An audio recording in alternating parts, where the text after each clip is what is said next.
ஃபியூச்சர்ல சீமான் அவர்களும் விஜய் அவர்களும் இணைய வாய்ப்பு இருக்கா? அதிமுகவும் திமுகவுமே இணைந்து ஒரு விஷயத்தை செய்யற அளவுக்கு வந்துட்டாங்க அப்படின்னா நாளைக்கு என்ன வேணாலும் நடக்கலாம். பதவிக்காக என்ன வேண்டுமானாலும் இவர்கள் செய்வதற்கு தயங்க மாட்டாங்க. AVK பாஜக கூட்டணியும் எதிர்காலத்தில் ஏற்படலாம். வாய்ப்பு இருக்கு.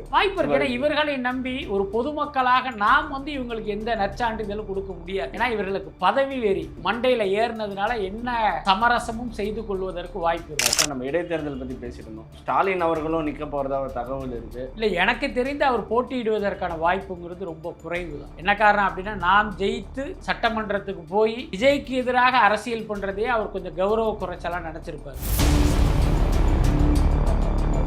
தமிழ்நாடு அரசனுடைய டெல்லி சிறப்பு பிரதிநிதியா அந்த ஜனநாயகன் தயாரிப்பாளரை விஜய் நியமிச்சிருக்காரு. அந்த நியமனத்துக்கு எதிராக இடதுசாரிகள் உட்பட பல கட்சிகள் தங்களுடைய எதிர்ப்பையும் கண்டனத்தையும் பதிவு பண்ணிட்டு இருக்காங்க. திருமாவளவன்ட்ட கேட்டா அதை ஆதரிக்கிறார். அதுல என்ன தப்பு? அவர் நினைத்தால் யாரை வேண்டுமானாலும் நியமிக்கலாம் அப்படின்னு வசனம் பேசுறாரு. ஆனா அவருக்கு கொடுக்கப்படுகிற சம்பளம் யாருடைய பணம்? மக்களுடைய பணம். MR விஜயபாஸ்கர் இன்றைக்கு அவர் வகித்த பதவியை ராஜினாமா செய்திருக்கிறார். அவங்கள ராஜினாமா பண்ண வச்சு நீங்களே மீண்டும் நில்லுங்க எங்கள் கட்சி சார்பா, நானே உங்கள் தொகுதிக்கு பிரச்சாரம் பண்றேங்கிற ஒரு அஷூரன்ஸ் விஜய் கொடுக்கிறாரு. இது உங்களுடைய பாயிண்ட் ஆஃப் வியூல உங்களுக்கு நியாயமா தெரியலாம், சரியா தெரியலாம், ஆனா ரொம்ப தப்பானது. இவர் தீய சக்தி, அவர் ஊழல் சக்தி, இவர் துஷ்ட சக்தின்னு ஒவ்வொரு கட்சிக்கும் ஒரு சக்தின்னு பேர் வச்சுட்டு நீங்க தான் தூய சக்தின்னு சொல்லிட்டு தான் தேர்தலை சந்திச்சீங்க. ஆனா ஊழல் சக்தியில இருக்கிற ஆட்களையும் உங்க கட்சிக்குள்ள சேர்த்துக்கிறீங்க, தீய சக்தியில இருக்கிற ஆட்களையும் உங்க கட்சியில சேர்த்துக்கிறீங்க. அப்புறம் எப்படி தாவேக்கா ஒரு தூய சக்தியா இருக்க முடியும்?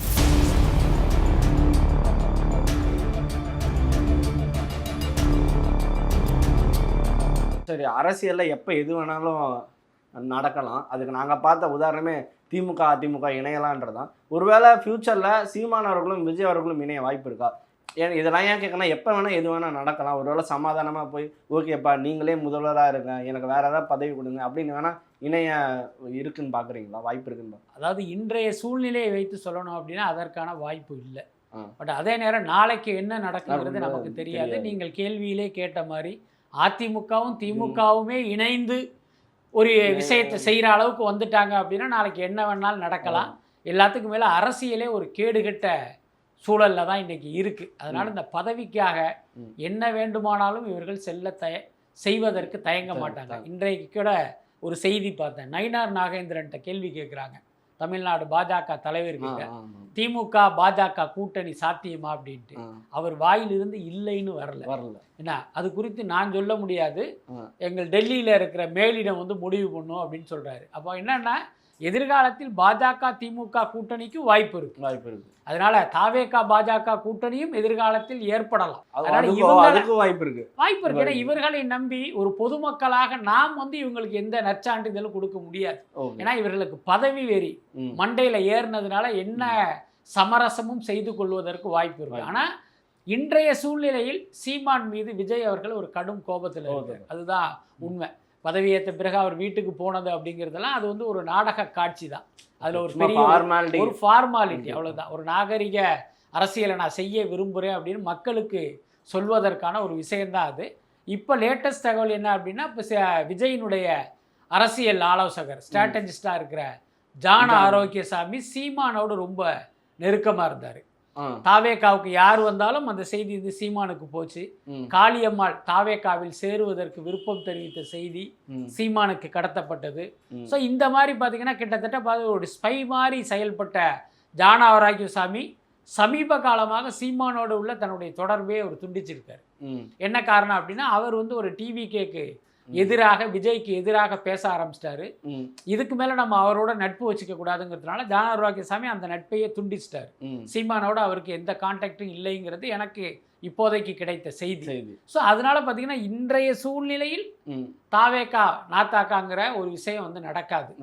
எதிர்காலம் எப்படிங்கிறது நமக்கு தெரியல. ஏன்னா இங்கே தமிழ்நாட்டு அரசியல்ல நிறைய வாக்கு வங்கிகள் வச்சிருக்கிற கட்சிகளுக்கு கிடைக்கிற அதே மரியாதை இந்த லெட்டர் பேடு கட்சிகளுக்கு கிடைக்கிறத நம்ம பார்க்குறோம் ஒவ்வொரு தேர்தலையும். இது கருணாநிதி தொடங்கி வைத்த வேலை, அது இன்னைக்கும் அது தொடர்ந்துகிட்டு இருக்கு. அதனால நாம் தமிழர் கட்சி ஒரு லெட்டர் பேடு கட்சியாக இருப்பதால் ஏதோ ஒரு கட்சியினுடைய அரவணைப்பும் அங்கீகாரமும் கிடைப்பதற்கும் வாய்ப்பு இருக்கு. அதை நம்ம இல்லைன்னு மறுக்க முடியாது. சார், நம்ம இடைத்தேர்தல் பற்றி பேசிட்டு இருந்தோம். ஸ்டாலின் அவர்களும் நிற்க போகிறதா ஒரு தகவல் இருக்குது. அது நின்னா என்ன ஆகும்னு நினைக்கிறீங்க? நின்று வெற்றி வாய்ப்பு இல்லைன்னா என்ன ஆகும்? இல்லை, எனக்கு தெரிந்து அவர் போட்டியிடுவதற்கான வாய்ப்புங்கிறது ரொம்ப குறைவு தான். என்ன காரணம் அப்படின்னா, நாம் ஜெயித்து சட்டமன்றத்துக்கு போய் விஜய்க்கு எதிராக அரசியல் பண்றதே அவர் கொஞ்சம் கௌரவ குறைச்சலா நினைச்சிருப்பாரு.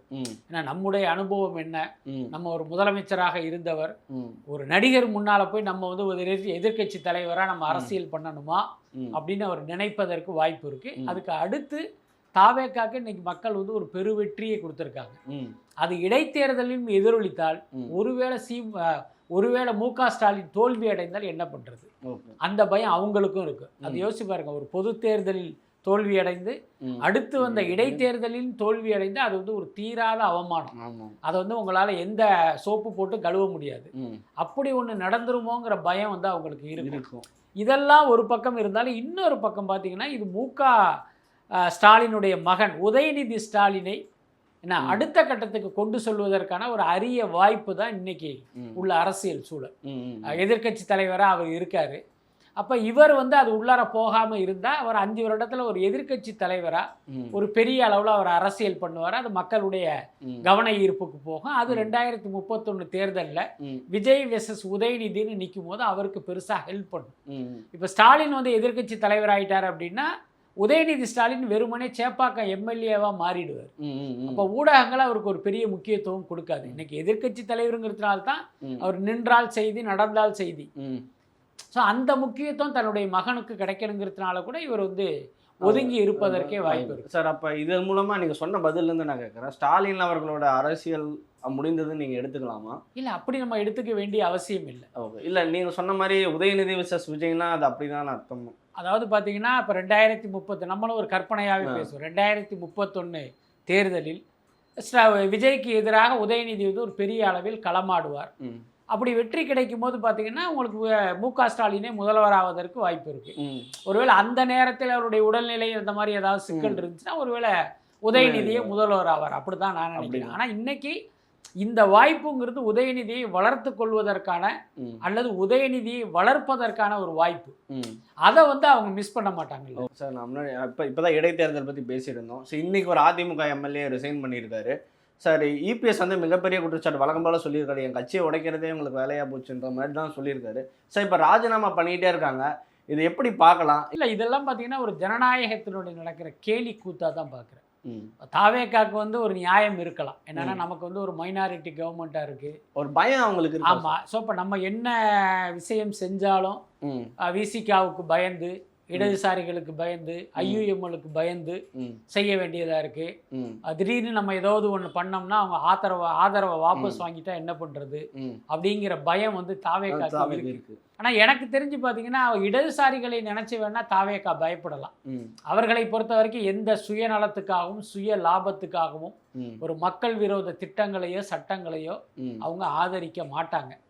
ஆனா திருமாவளவனை பொறுத்த வரைக்கும் கிட்டத்தட்ட தாவேக்கா என்ன செஞ்சாலும் அதை ஆதரிக்கிற ஆமாம் சாமி போடுற இடத்துக்கு வந்துட்டார். அதுக்கு பெரிய உதாரணம் தான் இந்த தமிழ்நாடு அரசினுடைய டெல்லி சிறப்பு பிரதிநிதியா அந்த ஜனநாயகன் தயாரிப்பாளரை விஜய் நியமிச்சிருக்காரு. அந்த நியமனத்துக்கு எதிராக இடதுசாரிகள் உட்பட பல கட்சிகள் தங்களுடைய எதிர்ப்பையும் கண்டனத்தையும் பதிவு பண்ணிட்டு இருக்காங்க. திருமாவளவன்கிட்ட கேட்டா அதை ஆதரிக்கிறார். அதுல என்ன தப்பு? அது வந்து முதலமைச்சருடைய உரிமை. அவர் நினைத்தால் யாரை வேண்டுமானாலும் நியமிக்கலாம் அப்படின்னு வசனம் பேசுறாரு.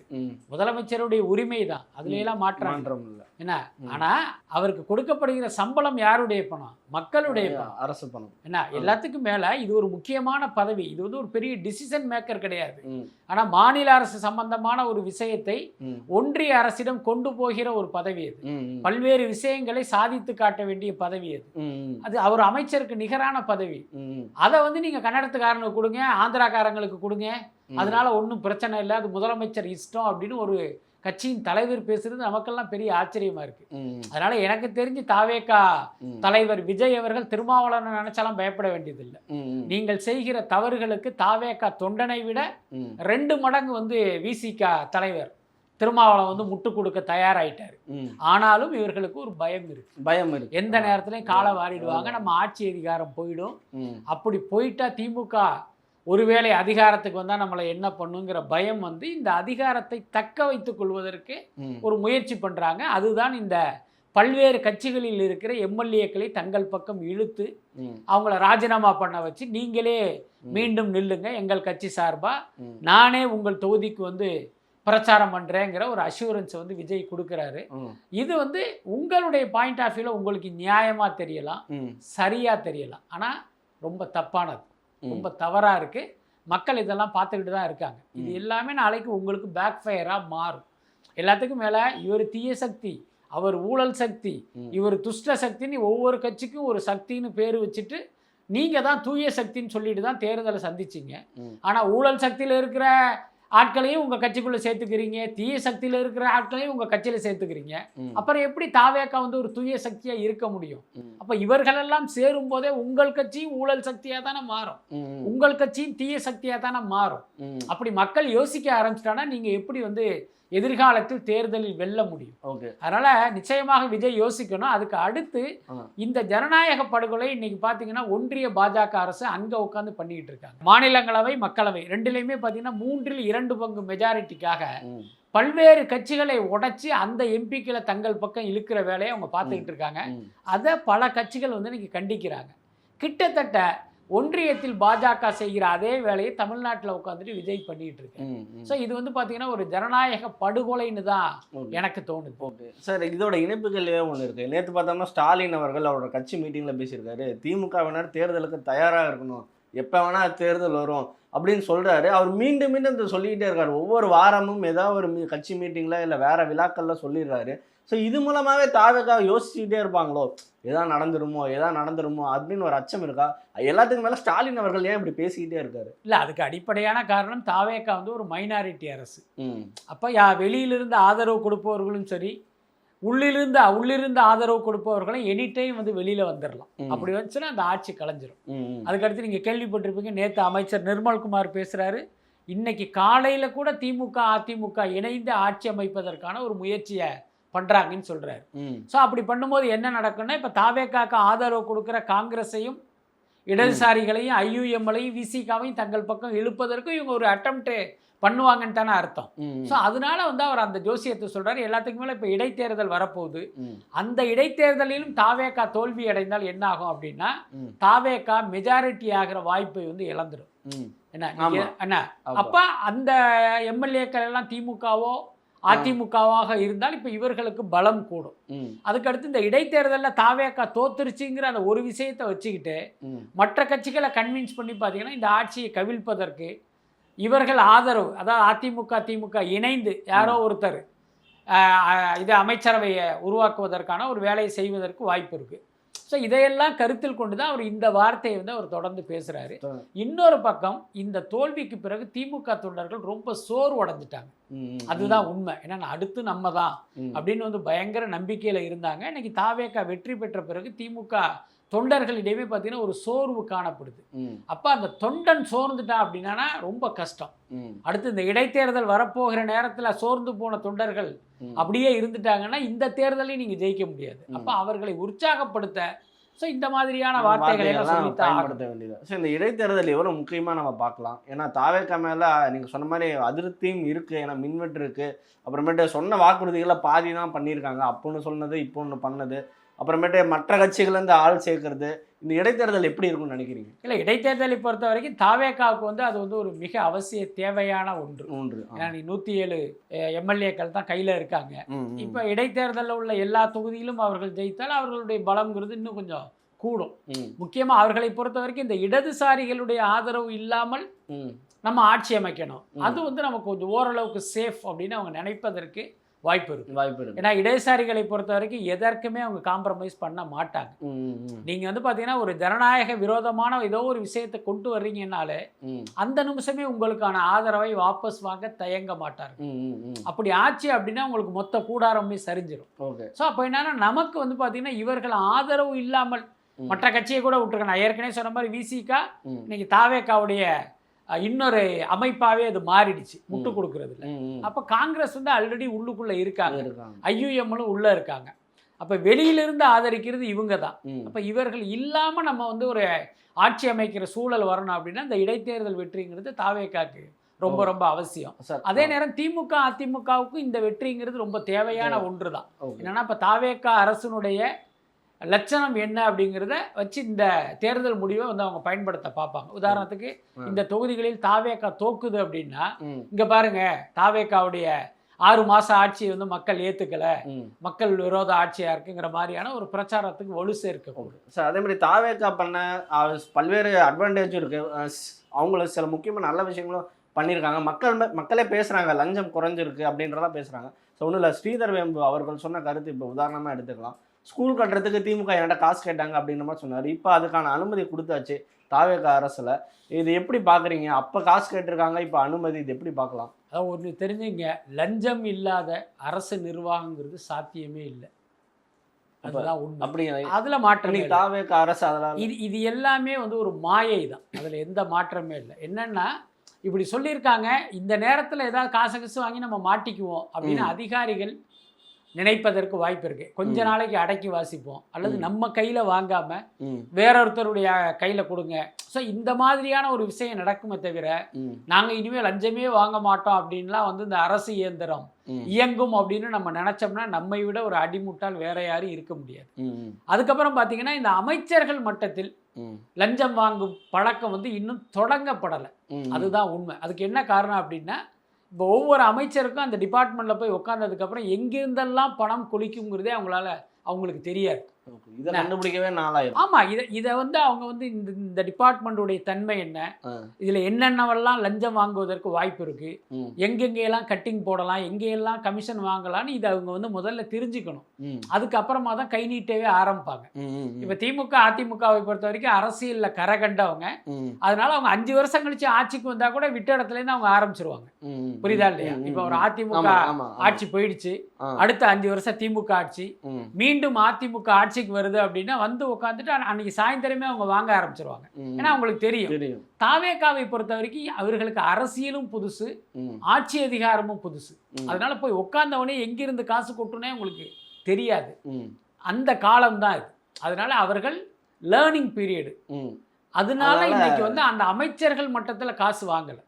அதை வச்சு தாவேக்கா ஆட்சியில் லஞ்ச லாவண்யமே ஒளிஞ்சு போச்சு அப்படின்னு பேசுறது வந்து ஒரு சரியான விஷயம் இல்லை. அப்புறம் நீங்கள் குறிப்பிட்ட அந்த ஸ்ரீதர் வேம்பு அவர் வெளியில் சொன்னதுனால இன்னைக்கு தெரியுது உங்களுக்கு இதுக்கு லஞ்சம் அதுக்கு லஞ்சம்ங்கிறது. இல்லை என்றாலும் எல்லாருக்கும் தெரிஞ்ச விஷயம் தான். கடந்த திமுக ஆட்சியில் ஒவ்வொரு அரசு வேலைக்கும் 40% லஞ்சம்ங்கிறது பரவலாக எல்லாருக்கும் தெரிந்த உண்மை தான். அதை பல்வேறு ஊடகங்களில் நம்ம செய்தியாக பார்க்குறோம், பணத்தை பறி கொடுத்தவர்களுடைய பேட்டிகளாக நம்ம பார்த்துருக்கோம். அதனால் அந்த 40% அப்படிங்கிறது அது இப்போ எல்லாருக்குமே தெரிந்த உண்மைதான். சார் இன்றைய இறுதி கேள்வி, முன்னாள் டிரான்ஸ்போர்ட் மினிஸ்டர் சிவசங்கர் மேலே எஃப்ஐஆர் ஃபைல் பண்ணியிருக்காங்க. அதுக்கான குற்றச்சாட்டை என்ன பார்க்குறாங்கன்னா அவர் வேலைக்கு காசு வாங்கினதாகவும் பார்க்குறாங்க. இன்னொரு குற்றச்சாட்டு ஒரு அசம்பிளியில் எந்திரிச்சு தமிழக முதல்வர் எதிர்த்து பேசியிருப்பாரு, அதுவும் ஒரு காரணம் பேசியிருக்காங்க. ஸோ அவர் செய்த ஊழல் பற்றி என்ன நினைக்கிறீங்க? சிவசங்கர் மீது இன்னைக்கு லஞ்ச ஒழிப்புத்துறை வழக்கு போயிருந்ததற்கும் சட்டசபையில் அவர் பேசியதற்கும் எந்த தொடர்பும் இருக்கிறதா நான் நினைக்கல. இன்னொன்று அந்த குற்றச்சாட்டை நானும் பார்த்தேன். ஒரு பட்டப்படிப்பு படிக்காத ஒருத்தருக்கு வந்து நான் ஜூனியர் இன்ஜினியர் பதவி வாங்கி தரேங்கிற சொல்லி வந்து இவர் ஏதோ பணம் பெற்றதா ஒரு குற்றச்சாட்டு இருக்குது. எனக்கு தெரிஞ்ச அந்த குற்றச்சாட்டில் உண்மை இருப்பதால் தான் அந்த வழக்கு பதிவு செய்யப்பட்டிருப்பதா நான் நினைக்கிறேன். அதுக்கப்புறம் கடந்த திமுக ஆட்சியில் பல அமைச்சர்கள் இந்த மாதிரி ஒரு முறைகேடு செய்ததாக பத்திரிகையில் நிறைய செய்திகள்லாம் நம்ம பார்த்தோம். என்ன ஒன்றுனா அந்த திமுக ஆட்சி நடப்பதால் அவங்க மேலே வந்து யாருமே வந்து ஒரு குற்றச்சாட்டை வந்து வெளிப்படையாக சொல்ல தயங்கினாங்க. இன்றைக்கி ஆட்சி மாறிய பிறகு ஒவ்வொரு குற்றச்சாட்டாக வெளியில் வருது. ஸோ அந்த அடிப்படையில் அந்த குற்றச்சாட்டில் முகாந்திரம் இருப்பதால் அவர் மீது அந்த நடவடிக்கை எடுக்கிறாங்கன்னு தான் நான் நினைக்கிறேன். மற்றபடி இது ஒரு பழிவாங்கும் நடவடிக்கையாக நம்ம நினைக்க வேண்டியதில்லை.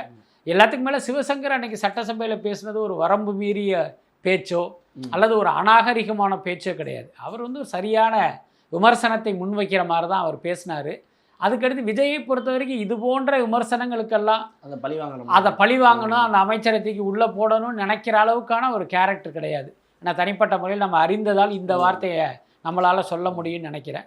எல்லாத்துக்கும் மேலே என்னதான் லஞ்ச ஒழிப்புத்துறை உங்கள் மீது வழக்கு பதிந்தாலும் உங்கள் மீது தவறு இல்லைன்னா நீங்கள் நீதிமன்றத்திலிருந்து நிரபராதியாக நீங்கள் வெளியில் வர முடியும். அதனால் அதை வந்து ஒரு பழிவாங்கும் நடவடிக்கையாக நம்ம நினைக்க வேண்டிய அவசியம் இல்லை.